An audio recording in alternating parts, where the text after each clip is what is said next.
Good morning, ladies and gentlemen. My name is Fareed El-Diwani. I'm a retired Lincoln's Inn solicitor, and it is the 1st of October 2023, and I will be showcasing today my book entitled Lord Chief Justice Sir Ian Burnett, Did You Know? You can see a picture there of Sir Ian Burnett. He retired as Lord Chief Justice yesterday and has now been replaced by Lady Justice Carr, who we think will call herself Lady Chief Justice and not Lord Chief Justice. And I'm very happy that Lady Justice Carr is the new Lord or Lady Chief Justice, and not this lady here, Lady Justice Sharp. You can see I did a book on her here as well, called Treachery and Betrayal.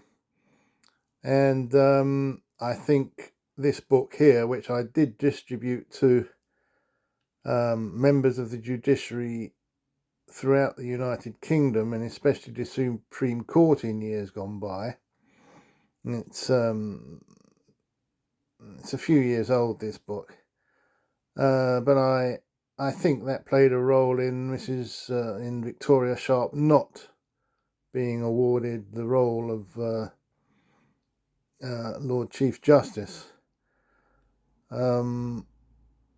She was the favourite, and is 10 years older than Lady Justice Carr, but didn't get the job. And I think my book here and my campaigning website against bigotry and Islamophobia and racism meant that this lady, Victoria Sharp, did not get the job. Here we are, that's me there in Egypt as a young lad, and also there, that's me too. And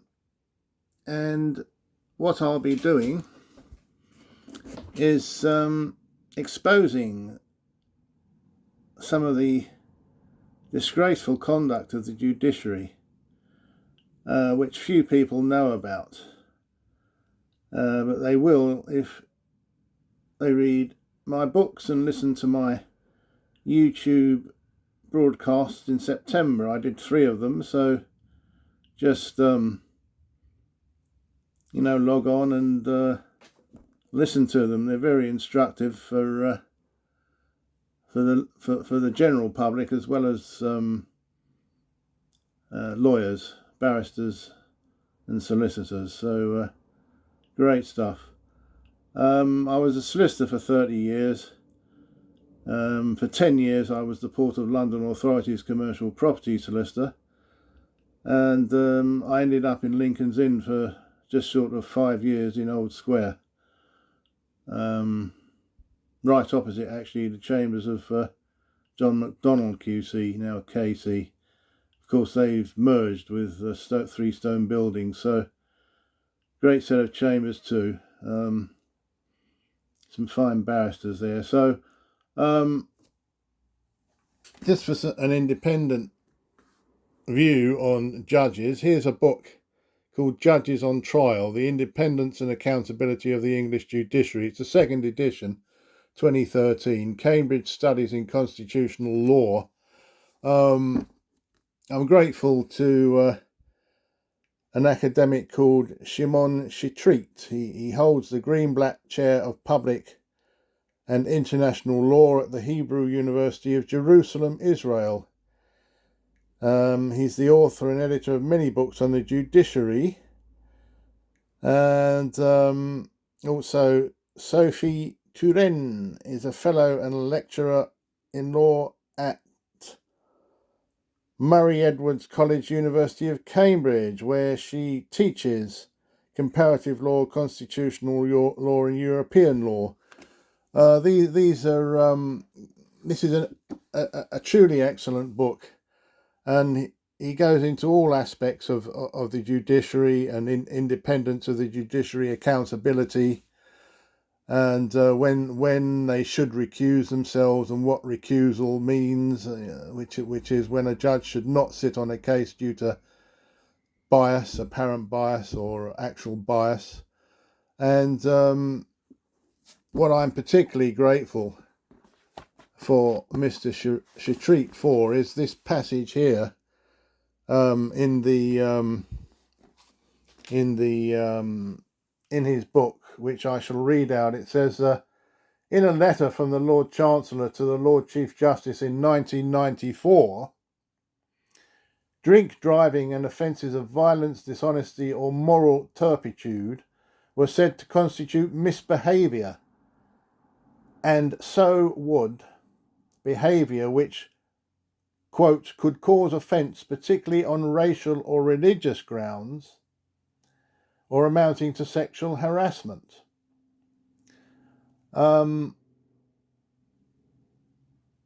So I was suing the Ministry of Justice and Police Norway in 2011, and Mrs. Justice Sharp, now Lady Justice Sharp, President of the Queen's Bench Division, now King's Bench Division, was the judge at the time, and I'd made the, let me just show it to you, I'd made the front pages. My former girlfriend, companion Heidi Schön there, pictured, front page of Dagbladet newspaper. She's a registered mental patient, or was at the time anyway. And the headline in Dagbladet, a national newspaper, which was went out 2 days running, 20th and 21st of December 2005, in which it says, harassed by sex madman for 23 years. It started off 10 years earlier, 13 years of sex terror, with a picture of her on the front page there, and you can see there's a huge further article there, Dramens Tidende, harassed for 13 years. That one there is Verden's Gang, VG newspaper, 13 years of sex terror. And it took me, from that first 1995 story, it took me until 2021 to get any judge anywhere, which was Mr. Justice Saini at the High Court in London, to declare her, in paragraph 65 of his 21 judgment, to be a liar, that what she said was far from the truth. So that's how long it takes, because the Norwegian courts and press couldn't give a damn, and one 1995 newspaper called me Muslim man 19 times. 19 times. And the Met Police's Alex Malin, Belgravia police station, told me in 2019 that if the British press printed likewise, they'd be prosecuted for incitement to religious hatred. So there we are. There's Miss Schön there, quoted, pictured in all the newspapers. And what did the Solicitors Disciplinary Tribunal rule? They said that she had told nothing to the press and none of the information had emanated from her. So you cheat at the Solicitors Disciplinary Tribunal for saying that, because she's clearly pictured and quoted therein for 12 years, leading the biggest Islamophobic hate campaign in the history of the Norwegian press, which led to Anders Breivik. And here we have a book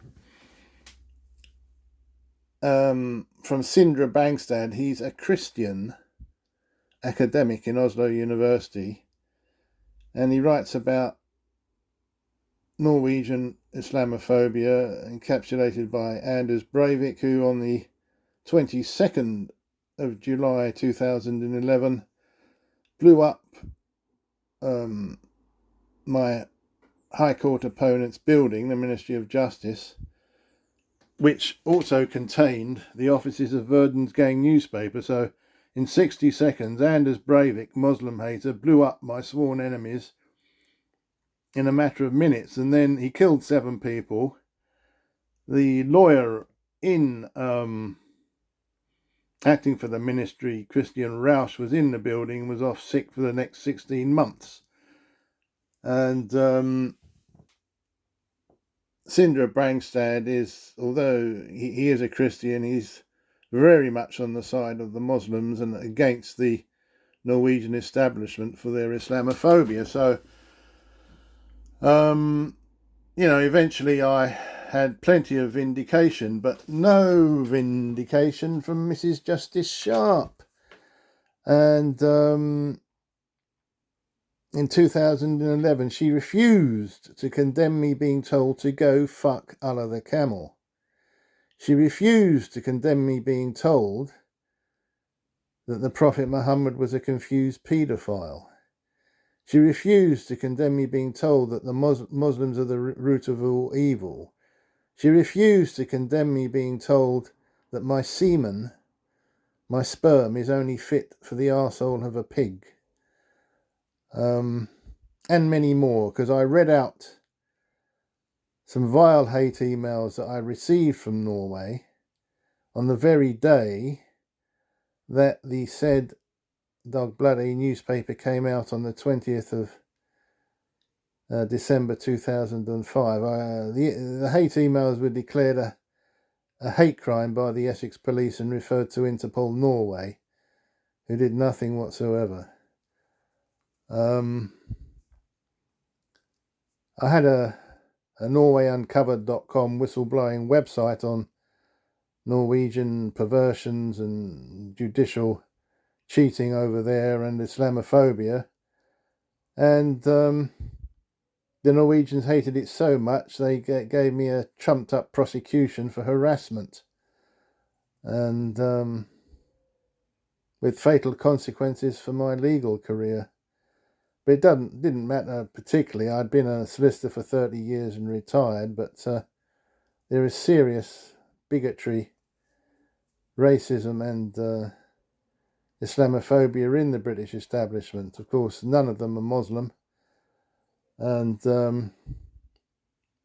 we got a report here, you can see it, November 2022, Racial Bias and the Bench. This is a Manchester University report, which alleges institutional racism, oblique Islamophobia in the judiciary. And I can vouch for that fully after my experience before the judiciary in the past 12 years, plus the recent 27th of July 2023 judgment of Lord Justice Voss, Sir Geoffrey Voss, Master of the Rolls, along with his colleagues Lady Justice McClure and Lady Justice Falk, a wholly Islamophobic judgment in which Sir Geoffrey Voss said that Lord Justice Popplewell, if he doesn't want to, does not have to condemn me being told, thanks to the actions of my High Court opponent, Police Sergeant Torrell Salter, being told to go fuck Allah the camel. Now, as we've seen in Judges on Trial, this book, that 1994 letter from the Lord Chancellor to the Lord Chief Justice says that communities who are upset on religious grounds have a right to complain about judicial misconduct for the behaviour of a judge. Now, I think it is certainly judicial misconduct not to have the simple humanity to condemn me being told to go fuck Allah the camel. And also I was told by someone, going to fuck your mother, she likes white man. People thought because of my name that I had a dark skin.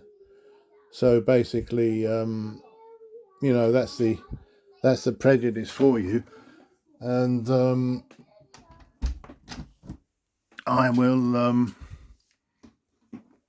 be expanding on that in a minute, but we had here in this Dagbladet article, front page I made, we had Police Sergeant Torrell Sauter telling the whole nation 2 days running, I think that's about 2 million people, that the half Arab Muslim man, which I was described as in the newspaper, had been locked up for 2 years in a mental hospital.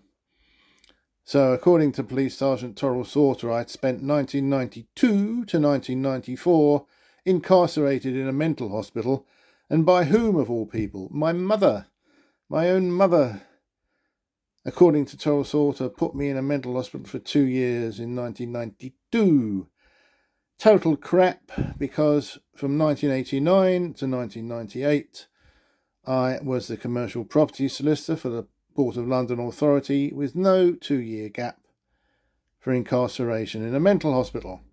Indeed, my own mother, my family doctor, and the Port of London Authority themselves wrote to the High Court to tell them that Torrell Sauter's allegation was total bollocks, shit, rubbish, lies, okay? So we've got a lying police officer, Police Sergeant Torrell Sauter, which in 2011 Mrs. Justice Sharp covered up for.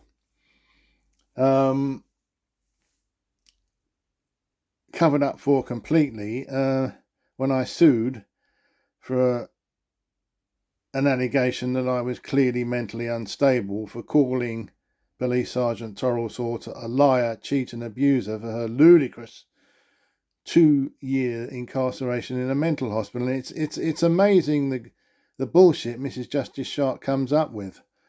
And you must listen to my other YouTube broadcast to know the full details. But let's get back, shall we, to Sir Ian Burnett, Lord Chief Justice, did you know? Now, in 2019, I wrote this letter to Sir Ian Burnett at his... I found his private address by doing a 192.com search. Sir Ian Duncan Burnett, Great Ruffins, Beacon Hill, Whittam, Essex, CM8 3EA. So I sent it special delivery, but as you can see, it came back marked gone away. So basically, he just sold the place. It was a palatial mansion in Whittam, which is 20 minutes drive from my home. He just sold it and went to God knows where. But I wrote to him, simply, I enclosed the many hate emails I got from Norway, which I read out, to Mrs. Justice Sharp in court on the 16th of March 2011. Go fuck all of the camel, my semen's only fit for a pig. Do I lick the arseholes of pigs clean before eating them? All the rest of it. And when the package came back, I wrote the next day on the 11th of October 2019 to Sir Ian Burnett at the Royal Courts of Justice. Okay, with the same information, and also I had the support of my great former MP, Lord Pickles, Eric Pickles of Brentwood, where I lived for 35 years. And Lord Pickles wanted a change in the judicial conduct rules himself to make it an offence of misconduct for a judge not to have the simple humanity to condemn those emails, but generally speaking, failing to condemn stuff that would definitely upset a religious community, be it Christian, Jew, or Muslim, or Hindu for that matter, or Sikh, whatever, any religious community. So basically, things I thought were going to change. Chris Grayling, the Lord Chancellor, didn't want to change the judicial conduct rules in 2014 when Eric Pickles wrote to him, which I thought was disgraceful. But anyway, I tried myself and wrote on the,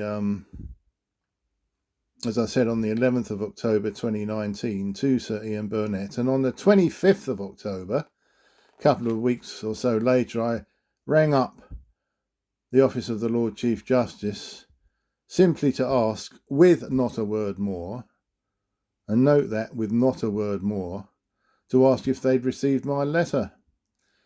And after 3 phone calls, simply asking, have you got my letter? They said they had, and that this lady here, Alice Rose, an executive assistant in the private office, I was told she had my letter and would be dealing with it, and I'd get a reply. Okay, I actually never got a reply, but on the same day, the 25th of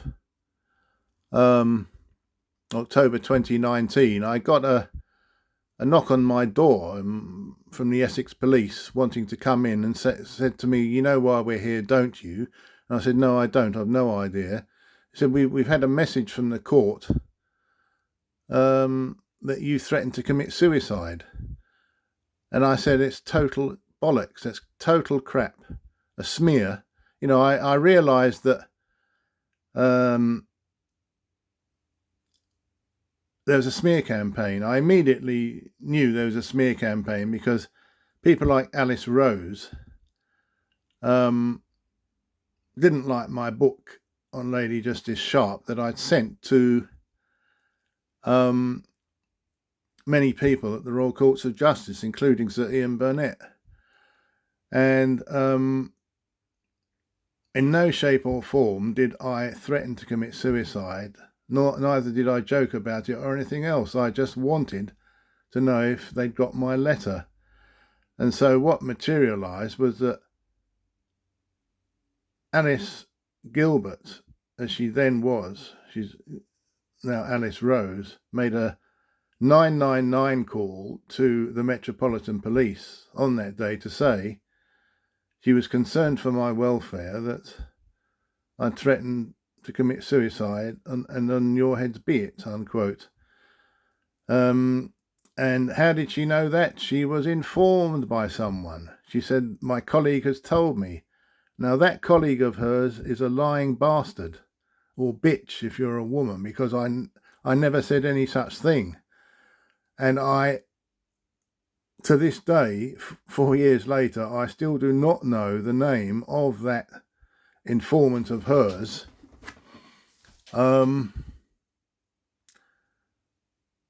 I said to the police, well, this informant is a complete liar, and you must charge, you must charge that informant and Alice Gilbert for being complicit in the cover-up,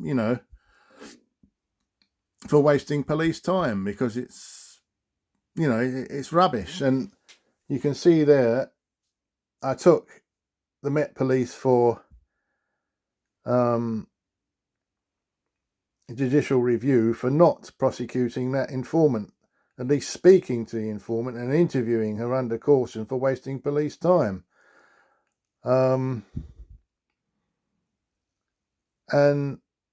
Mr. Justice Swift in 2021, who presided over the case,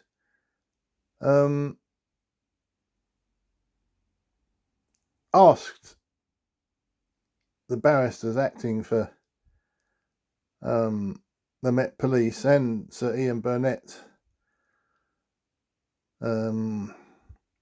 why my letters to him were not being passed on to him regarding a request for a meeting to change the judicial conduct rules. And the local government department's barrister said he had no idea. Now, this woman here has a lot to answer for. She's Michelle Soris.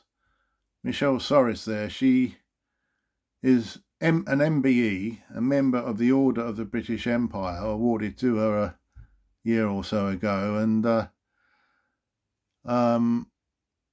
I went up to try and speak to her at the Royal Courts of Justice, and she refused to come down and see me to explain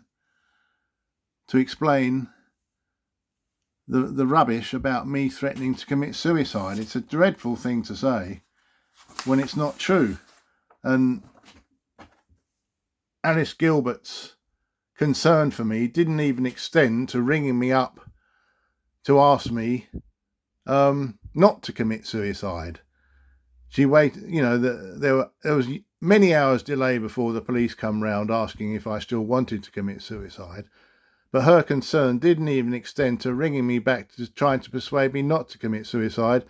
And even afterwards, I got not a phone call to say, "Oh, are you okay?" and all the rest of it. No chocolates, nothing. And when she realised that my fury at the lie from her informant, she stayed quiet the whole time. And I couldn't subpoena them to the administrative court hearing for judicial review. You're not allowed to. I couldn't subpoena anybody. Now, you see here is a letter from the Essex Police.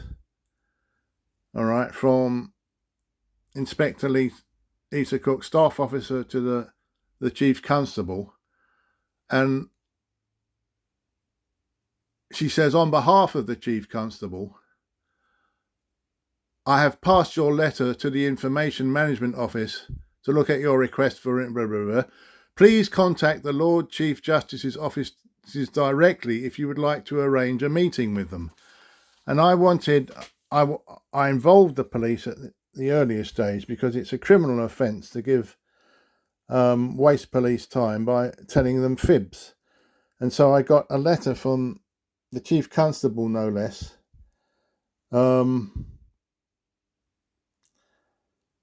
telling me to write to Sir Ian Burnett. So I did write to Sir Ian Burnett, and after 6 or so letters and phone calls with no response, I ring up Michelle Soris in a recorded call, and she tells me very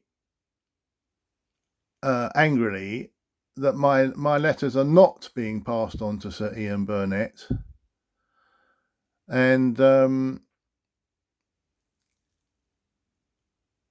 spoke to me in such a patronising way as if I was some moron from outer space.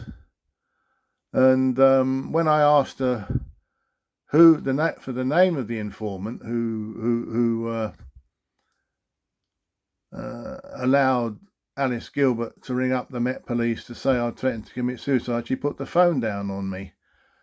You can listen to that call on my website, farideldawani.com, under the Michelle Soris link, and you can read all about it there in greater detail. So basically, in 2021, before Mr. Justice Swift, I failed completely to get any vindication or any exposure for these people. I mean, Mr. Justice Swift basically told me that if I knew what was good for me, I'd just forget about it and drop it all, i.e. he's covering up criminality in his, in the office upstairs. Sir Terence Etherton, Master of the Rolls at the time, refused. His secretary, Andrew Caton, wrote back to me, and he refused to simply tell Sir Ian what was going on. Didn't want to walk down the corridor. Neither does Sir Geoffrey Voss, the latest Master of the Rolls.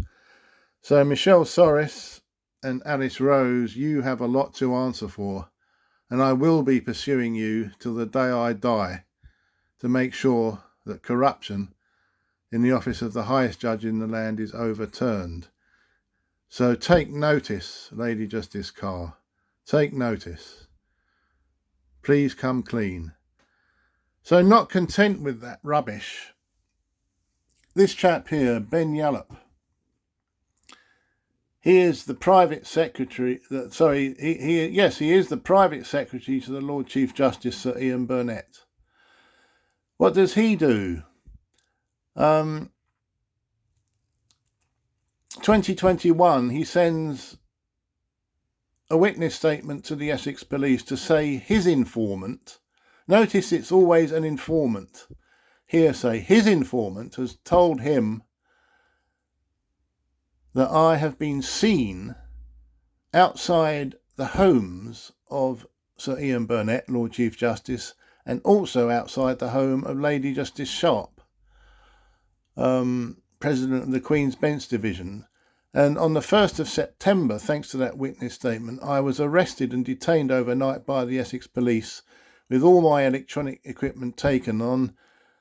I can only see the assumption that I was planning an Islamist terror attack against these two judges. The Essex Police soon came to realise that the informant of Ben Yallop was a lying bastard. May have been a woman, I don't know who, but how on earth, as I was never within a million miles of either of those judges' homes, who the heck came up with that rubbish that I was seen outside both their homes? Now, Michelle Soris certainly gave evidence that she says I turned up outside their homes. Now, how did she know that? Whoever told her that is a liar. And that person has committed misconduct in public office. And I think these three people here should not be working ever again for the Lord Chief Justice or in any public office, because they are covering up severe abuse, lies, and Islamophobia. They are unfit to work in public office. So basically, that's the story for everybody, and I hope very much that justice comes my way eventually, because it's extremely tiring and debilitating to have to put up with this, with no support whatsoever from anybody. So good luck to the police, and please do something about these people. But it's not all doom and gloom this weekend, because Tottenham Hotspur have had a great victory against Liverpool, 2-1 yesterday. And I have my best friend Russell Gilbrook is the drummer with Uriah Heep, and they are having a lovely big tour next year, co-headlining with Judas Priest. That's Rob Halford and Saxon, Biff Byford, and Uriah Heep, culminating in a March concert at London's Wembley Arena. So do come along to that, rock fans, and watch this space, because I hope to post some more news in the future. Bye bye.